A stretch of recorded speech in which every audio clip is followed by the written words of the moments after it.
रक्षाबंधन की आप सभी को हार्दिक शुभकामनाएं।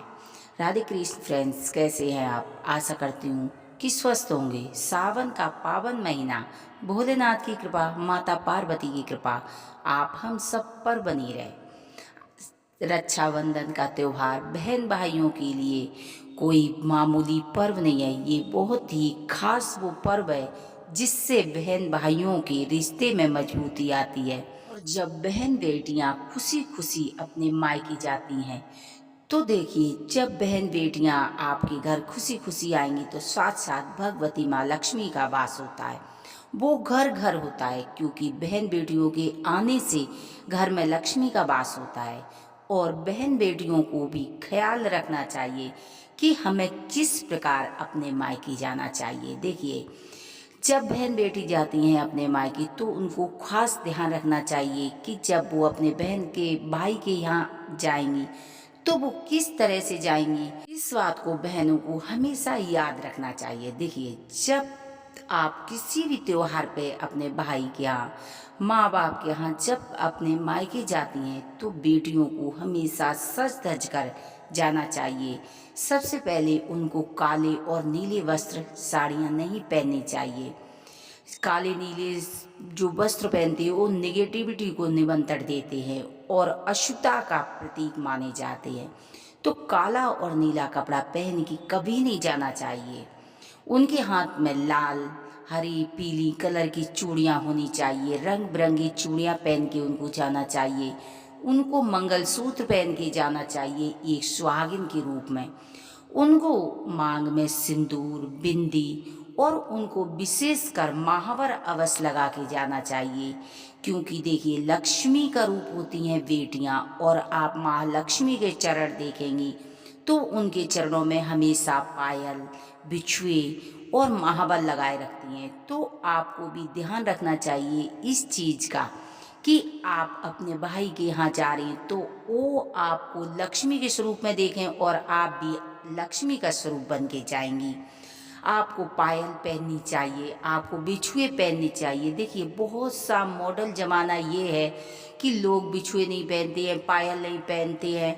तो आप ये खास ध्यान रखना चाहिए, जब कोई त्योहार पर्व है, खासकर बेटियां अपने मायके जाएं तो उनको इस चीज़ का हमेशा ध्यान रखना चाहिए। पायल, बिछुआ, महावर, हाथों में मेहंदी अवश्य होनी चाहिए। देखिए, सावन का जो महीना होता है वो क्या है, चारों तरफ हरियाली होती है तो उसमें मेहंदी का बहुत ही बड़ा महत्व बताया गया है। आप देखेंगे कि सावन के महीने में मेहंदी के पेड़ देखेंगे हरे भरे होते हैं। पहले के लोग सिलबट्टे पे पीस कर मेहंदी लगाया करते थे, लेकिन आजकल तो बहुत ज़्यादा ये केमिकल युक्त मेहंदी आ गई है तो लोग इसी को ही लगाते हैं। तो कोई बात नहीं, आप भी इसी मेहंदी को लगा के जाएं, पर मेहंदी अवश्य लगा के जानी चाहिए।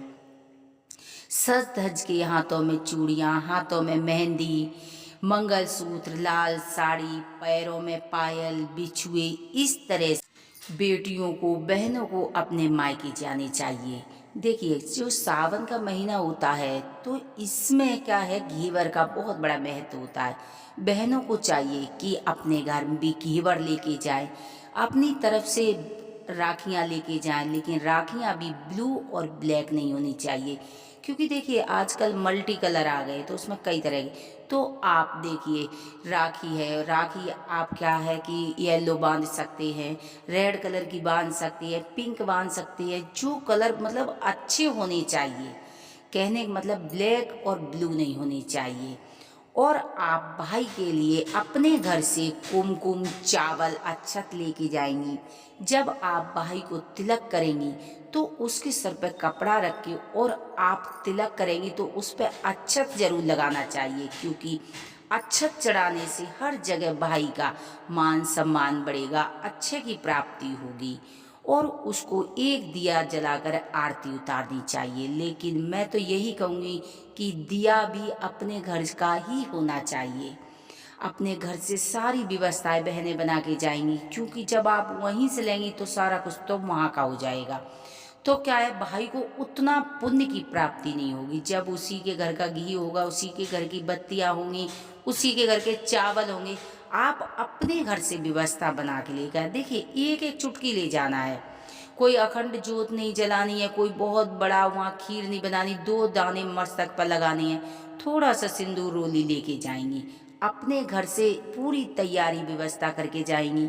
आप जब भी घुसेंगी भाई के यहाँ, तो याद रखना चाहिए कि भाभीयों को फूल बिछाने चाहिए, और आप अपना सीधा पैर सिर पे पल्लू अमस्य होना चाहिए। जब सिर पे पल्लू रख के सीधा पैर आप घुसा के जब आप अंदर जाएं, बहन भाभीयों को भाइयों को ख्याल रखना चाहिए कि जब बहन आती है तो उसका स्वागत एक जिस तरह नवरात्रि में आप माता का करती हैं, इसी तरह उसका स्वागत करना चाहिए। देखिए, जो भी गिफ्ट होता है, जो भी आपके पास दक्षिणा देने में सामर्थ्य है, उसी तरह दक्षिणा भाई दे, और बहन को भी भाई की प्रॉब्लम समझना चाहिए। जितना भाई भाभी सामर्थ्य के अनुसार दे तो बहन को श्रद्धा के साथ लेना चाहिए। और यदि भाई के पास अधिक धन है तो भाई भाभी को भी सोचना चाहिए कि उनके लिए साड़ियाँ, चूड़ियाँ, वस्त्र आदि उनको अवश्य देना चाहिए। क्योंकि देखिए, बेटियों को देने से कभी भी घाटे नहीं आते, क्योंकि ये सावन का पर्व है, ये खासकर बहन भाइयों का ही पर्व है। तो इसमें बहनों को और भाइयों को दोनों को खुशी खुशी रक्षाबंधन मनानी चाहिए। क्योंकि देखिए, समय है ना, एक काल चक्र की तरह भाग रहा है। कौन सा समय किस तरह का आ जाए, तो हमें जो भी त्योहार है हिल मिल के खुशी खुशी मनाना चाहिए। बहुत सारा आप लोगों को हमारी तरफ से ढेर सारी शुभकामनाएं। हैप्पी रक्षाबंधन। खुशी खुशी आप दोनों बहन भाई रक्षाबंधन मनाइए। और यदि हमारी जानकारी आपको पसंद आती है तो प्लीज़ चैनल को सब्सक्राइब करेंगे, वीडियो को लाइक करेंगे, कमेंट में हर हर महादेव लिखना ना भूलें।